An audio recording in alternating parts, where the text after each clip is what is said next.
नमस्कार दोस्तों, एक बार फिर अपने YouTube चैनल @Political Science 2023 में आप सभी का स्वागत। इस वीडियो में हम लोग बात करेंगे भारतीय निर्वाचन आयोग इलेक्शन कमीशन ऑफ इंडिया के बारे में। हमारा देश आज़ादी के बाद लोकतांत्रिक प्रणाली में आया और लोकतांत्रिक प्रणाली में चुनाव एक महत्वपूर्ण भूमिका होती है चुनावों की, क्योंकि लोकतंत्र में जनता के द्वारा चुने हुए प्रतिनिधि शासन सत्ता को चलाते हैं और उनके निर्वाचन में, उनके सिलेक्शन में एक संस्था का महत्वपूर्ण योगदान होता है और उस संस्था को हम लोग भारत निर्वाचन आयोग के नाम से जानते हैं। भारतीय निर्वाचन आयोग अभी तक 1950 से लेकर अभी तक उसके नेतृत्व में कई सारे लोकसभा, राज्य विधानसभा, राष्ट्रपति, उपराष्ट्रपति, राज्यसभा के चुनाव होते रहे हैं। भारतीय निर्वाचन आयोग विश्व में अपना एक अलग स्थान रखता है, क्योंकि इतने बड़े देश में 144 करोड़ की जनसंख्या, जो दुनिया के सबसे बड़ा लोकतंत्र है और सबसे पुराना भी, जिसको सुचारू रूप से चुनाव को संपन्न करवाने की जिम्मेदारी होती है। इतने बड़े देश में इतने लोग अपने मताधिकारों का प्रयोग करते हैं। उस सारी चीज़ों को संपन्न चुनाव आयोग के माध्यम से होता है। चुनाव आयोग की स्थापना आज़ादी के बाद राष्ट्रपति की अधिसूचना 25 जनवरी 1950 के संविधान के अनुसार की गई है। भारतीय संविधान का भाग 15 चुनावों से संबंधित है, जो चुनावों के संचालन के लिए एक आयोग की स्थापना करने की बात कही गई है और 25 जनवरी 1950 को संविधान के अनुसार चुनाव आयोग की स्थापना की गई। संविधान के अनुच्छेद 324 से लेकर 329 तक चुनाव आयोग के सदस्यों की शक्तियां, कार्यकाल, पात्रता आदि से संबंधित हैं। मुख्य चुनाव आयुक्त की पहले 1989 तक एक ही सदस्यीय चुनाव आयुक्त होता था, जिसके देखरेख में चुनाव संपन्न होता था। लेकिन 1 अक्टूबर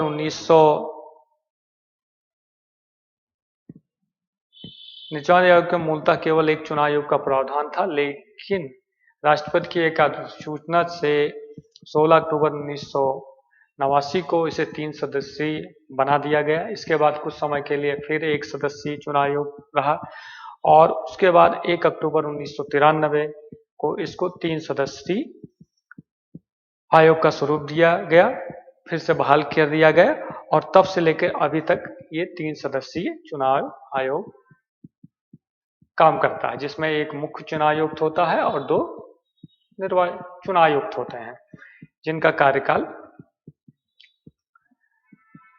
6 वर्ष का होता है, जिसमें 65 वर्ष की आयु से पहले तक होता है और वो एक IAS रैंक के अधिकारी होते हैं, जो मतलब जिनकी नियुक्ति होती है तो या तो उनकी 65 वर्ष से पहले 65 वर्ष की उम्र के तक वो कार्य कर सकते हैं, उसके बाद वो रिटायर हो जाते हैं। उसके पहले वो त्यागपत्र भी दे सकते हैं अपने आप से भी।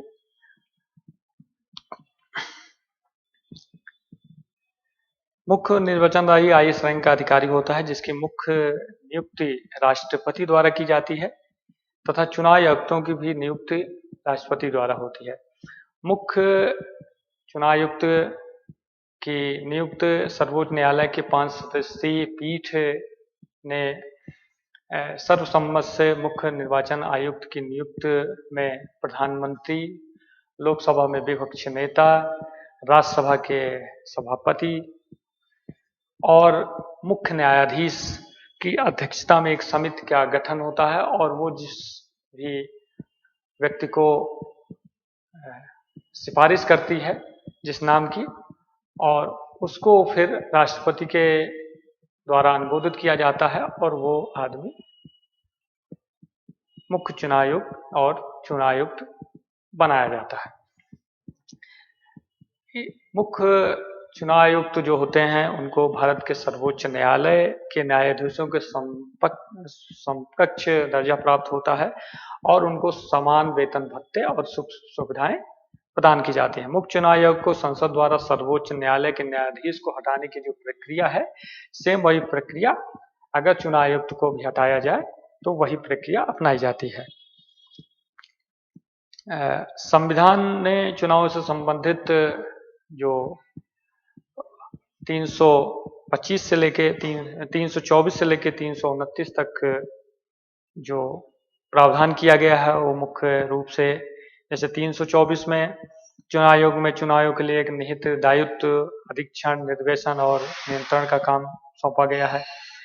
इसी तरह 325 में धर्म, जाति, लिंग के आधार पर किसी भी व्यक्ति विशेष को मतदाता सूची में शामिल न करने और उसके आधार पर मतदान के लिए अयोग्य नहीं ठहराने का प्रावधान किया गया है। फिर अनुच्छेद 326 में लोकसभा में प्रत्येक राज्यसभा की विधानसभा के लिए, प्रत्येक राज्य की विधानसभा के लिए निर्वाचन वयस्क मताधिकार के आधार पर होगा।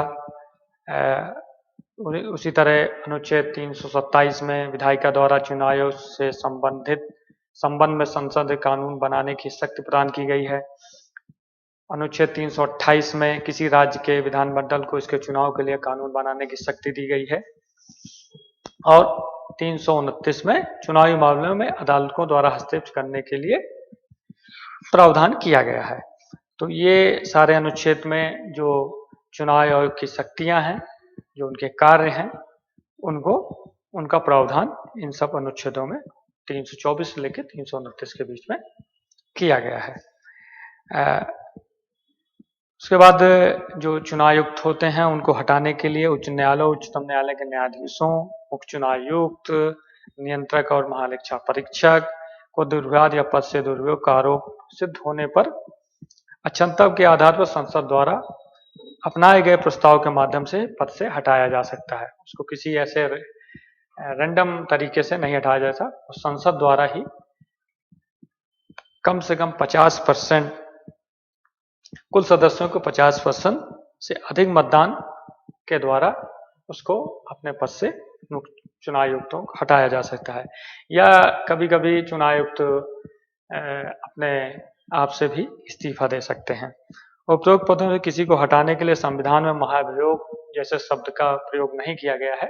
जैसे राष्ट्रपति या उच्च न्यायालय मुख्य न्यायाधीश को हटाने के लिए महाभियोग शब्द का प्रयोग किया जाता है, लेकिन चुनाव आयोग, मुख्य चुनाव आयुक्त को हटाने के लिए इसका प्रयोग नहीं किया जाता।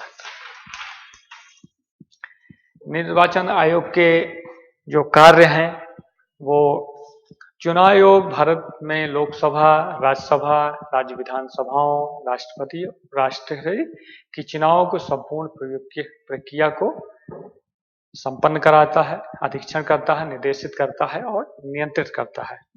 इसका सबसे महत्वपूर्ण कार्य आम चुनाव या उपचुनाव कराने के लिए समय सीमा निर्धारित करता है।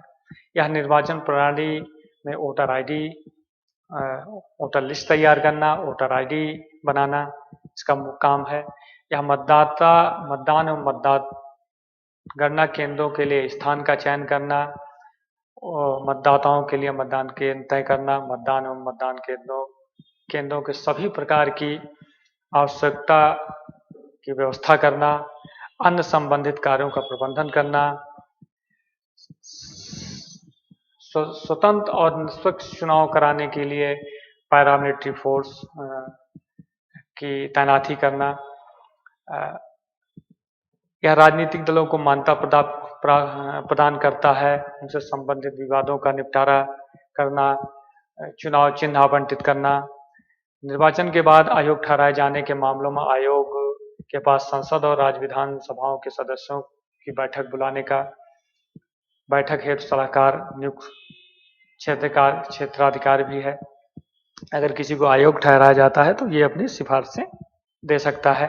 यह राजनीतिक दलों और उम्मीदवारों के लिए आदर्श आचार संहिता जारी करता है ताकि कोई अनुचित कार्य न करने और सत्ता में मौजूद पार्टी लोगों द्वारा शक्तियों का दुरुपयोग न किया जा सके। यह सभी राजनीतिक दलों के लिए प्रति उम्मीदवार चुनावी अभियान खर्च की सीमा निर्धारित करता है और उनकी निगरानी करता है। मुख्य रूप से चुनाव आयोग का काम लोकसभा, राज्यसभा, राष्ट्रपति, उपराष्ट्रपति, राज्य विधानसभाओं का चुनाव संपन्न, सुरक्षित, निष्पक्ष, भेदभावपूर्ण रहित, लोगों के अपने मताधिकार को बिना किसी जोर जबरदस्ती और दबाव के रहित मतदान सुनिश्चित कराना इसका मुख्य कार्य है। राजनीतिक दलों को चुनाव चिन्ह आवंटित करना, चुनावी खर्च सीमा निर्धारित करना, जो निर्दलीय प्रत्याशी होते हैं उनको चुनाव चिन्ह आवंटित करना, किसी राजनीतिक दल के जो आंतरिक विवाद हैं या उसमें चुनाव आयोग की महत्वपूर्ण भूमिका होती है, ये सारे कार्य चुनाव आयोग देखता है। भारत निर्वाचन आयोग का महत्व क्या है?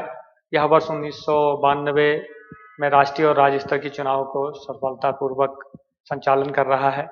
मतदान में लोगों की अधिक भागीदारी के लिए सुनिश्चित करने के लिए सक्रिय भूमिका निभाता है। राजनीतिक दलों को अनुशासित करने का कार्य करता है। संविधान में निहित मूल्यों को मानता है। आदर्श चुनाव में समानता, निष्पक्षता, स्वतंत्रता स्थापित करता है। विश्वसनीयता, निष्पक्षता, पारदर्शिता, अखंड जवाबदेही, स्वायत्तता और कुशलता के उच्चतम स्तर के साथ चुनाव आयोजित और संचालित कर रहता है। मतदाता केंद्रित और मतदाता अनुकूल वातावरण की चुनावी प्रक्रिया के सभी पात्र नागरिकों की भागीदारी सुनिश्चित करता है। चुनावी प्रक्रिया में राजनीतिक दलों और सभी हितधारकों के साथ संलग्न रहता है।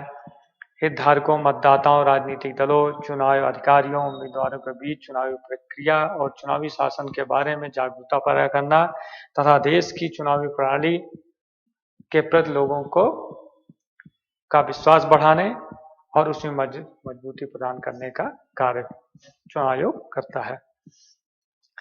ये सारे कार्य चुनाव आयोग करता है। चुनाव आयोग में और सुधार के लिए कई सिफारिशें भी की गई हैं। जैसे वर्ष 2020 से ECI इलेक्शन कमीशन इंडिया के अधिकारियों और राज्य के चुनाव आयोग अधिकारियों सहित 9 कार्य समूह के चुनावी सुधारों पर अपने मसौदा सिफारिशें प्रस्तुत की हैं, जो निम्नलिखित हैं। नए मतदाताओं के पंजीकरण और पते में परिवर्तन सहित विभिन्न मतदान सेवाओं के लिए सभी प्रपत्रों, सभी फार्मों को एक साथ अटैच करना, एक ही प्रपत्र बनाना, ताकि कई सारे अगर प्रपत्र संलग्न रहेंगे तो उसमें कन्फ्यूजन पैदा होता है। कई संख्या में भ्रम पैदा करते हैं और इस प्रक्रिया को शिथिल करते हैं। 17 वर्ष की आयु में संभावित मतदाताओं के पंजीकरण के लिए स्कूलों, कॉलेजों में ऑनलाइन पंजीकरण की सुविधा सुनिश्चित करना, ताकि 18 वर्ष की आयु होते ही नागरिक मतदान करने की पात्रता पा सकें। इलेक्शन कमीशन ने मतदाता के रूप में नामांकन के लिए एक वर्ष में 4 बार कट ऑफ तिथि की सिफारिश की है। मतदाताओं की सुविधा के लिए मतदाता पहचान पत्र EPIC का इलेक्ट्रॉनिक संस्करण उपलब्ध कराने का भी प्रस्ताव किया गया है। इलेक्ट्रॉनिक वेरिफिकेशन हो सके, विभिन्न मतदान विधियों की संभावना और व्यवस्था की तलाश करने की भी सिफारिश की गई है। IIT Madras election commission of India के लिए आधार संबद्ध रिमोट वोटिंग सिस्टम के लिए एक प्रोटोटाइप का भी काम कर रहा है। मतलब मतदाता पहचान पत्र को आधार से लिंक किया जा सकेगा, जिससे एक आदमी जो कई जगह 2 जगह चुनाव लड़ता है, 3 जगह से चुनाव भी लड़ता है, और दूसरा इसमें फर्जी वोटिंग भी खत्म हो सकेगी। एक मतदाता एक ही जगह अपना मतदान कर सकेगा। अभी एक ही मतदाता कई जगह अलग अलग तिथियों पे वोट डालते हैं, तो उस पर भी रोक लग सकेगी। और राजनीतिक दलों के लिए भी कई सिफारिशें की गई हैं। उम्मीदवारों के ऑनलाइन नामांकन और पार्टियों द्वारा अनुचित खर्च की सीमा तय करना भी शामिल है। वर्तमान व्यक्तिगत उम्मीदवारों को चुनाव प्रचार पर सीमित खर्च की अनुमति है। एक अन्य सिफारिश में सोशल मीडिया और प्रिंट मीडिया को मतदान से पहले 48 घंटे पहले उसको बैन कर दिया जाता है। वो किसी भी तरह के सर्वे और एग्जिट पोल नहीं दिखा सकते। मतदान से पहले पिछले 48 घंटों में इलेक्ट्रॉनिक मीडिया पर प्रचार करना फिलहाल प्रतिबंधित किया गया है।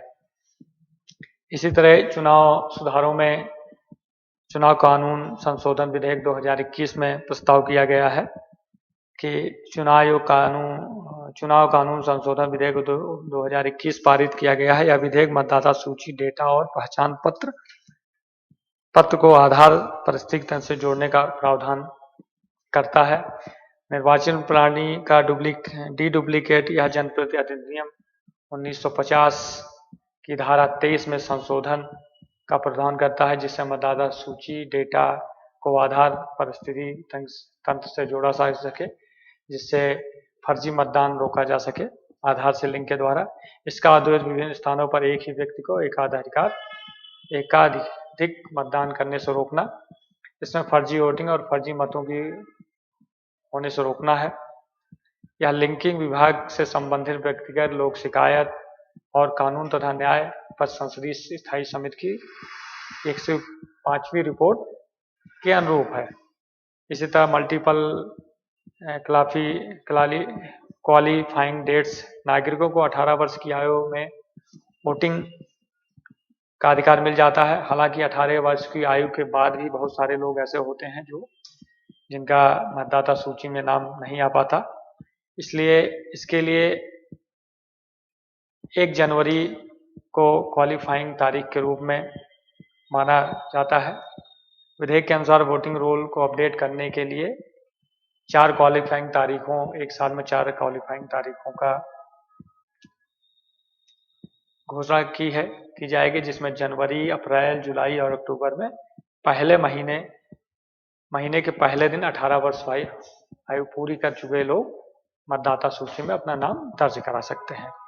इसे लैंगिक तटस्थता लाना, सेवा मतदाताओं की पत्नियों, जो हमारे सशस्त्र सेना में जवान हैं, उनकी पत्नियों की पंजीकरण की भाषा को अब जीवन साथी से बदल दिया गया है। यह कानूनों को अधिक लिंग तटस्थ बना देता है। सेवा मतदाताओं में वो सशस्त्र बलों के में सेवारत हैं या इसके बाहर राज्य में सशस्त्र पुलिस बल में सेवारत हैं या भारत के बाहर तैनात सरकारी कर्मचारी आते हैं। ये सब सारी सिफारिशें की गई हैं चुनाव आयोग के सुधार के लिए। चुनाव आयोग, निर्वाचन आयोग के समक्ष बहुत सारी चुनौतियां भी हैं, जिसमें वर्षों से राजनीति में हिंसा और चुनावी दुर्भावना, फर्जी वोटिंग, काले धन का उपयोग, आपराधिक तत्वों का बोलबाला, बाहुबलियों का राजनीतिक दलों में बोलबाला, इसके परिणामस्वरूप राजनीति का अपराधीकरण हुआ है और इससे निपटना निर्वाचन आयोग के लिए एक बहुत बड़ी चुनौती है। चुनाव आयोग में एक सामान्य नागरिक आज के समय में चुनाव लड़ना उसके लिए किसी दो स्वप्न से नहीं है। वैसे तो सभी को चुनाव लड़ने का और मत देने का अधिकार है, लेकिन कभी जब चुनाव होते हैं तो जोर जबरदस्ती, हिंसा, मारपीट, खून खराबा, आगजनी, यहाँ तक कि बम विस्फोट जैसी भी घटनाएं चुनाव में देखने को मिलती हैं। और ये सब जो दबंग या बाहुबली टाइप के लोग हैं वो राजनीतिक में अपनी रसूख और पहुंच के लिए राजनीतिक पार्टियों का सहारा लेते हैं। राजनीतिक पार्टियां भी उनका सपोर्ट लेती हैं और इससे राजनीति में अपराधीकरण बढ़ता है। राज्य की सरकारों द्वारा सत्ता का बड़े पैमाने पर दुरुपयोग होता है। जो सरकारें सत्ता में होती हैं वो अपने शक्तियों का दुरुपयोग करती हैं। चुनावों को अपने फेवर में करने के लिए वो पैसे से, अपने पावर से या भ्रष्ट अधिकारियों के द्वारा चुनाव को अपने फेवर में करती हैं, जिसके तहत कई बार चुनाव में पहले बड़े पैमाने पर पूर्व पद के जो तैनात योग्य कर्मचारियों का तबादला कर दिया जाता है, उनकी जगह भ्रष्ट और जो फेवर के अधिकारी होते हैं उनकी तैनाती की जाती है। चुनाव के लिए सरकारी वाहनों और भवनों का उपयोग कर निर्वाचन आयोग की आचार संहिता का उल्लंघन किया जाता है। किसी राजनीतिक दल के आंतरिक लोकतंत्र